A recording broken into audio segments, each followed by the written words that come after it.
वार्तांकन रोखठोक बातमी।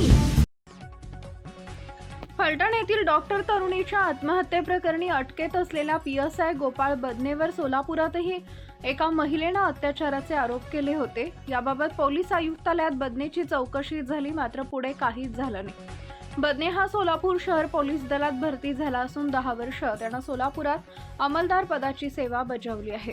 बदने याच्यावर आत्महत्या केलेल्या तरुणीवर बलात्कार केल्याचा आरोप आहे। घटनेच्या 2 दिवसानंतर तो पोलिसांना शरण आला।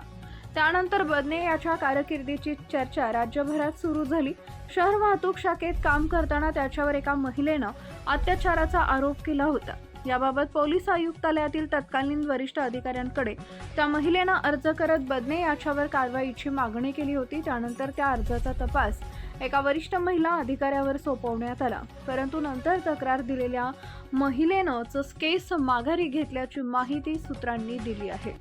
बदने हा 2013 साली सोलापूर शहर पोलीस दलात भरती झाला।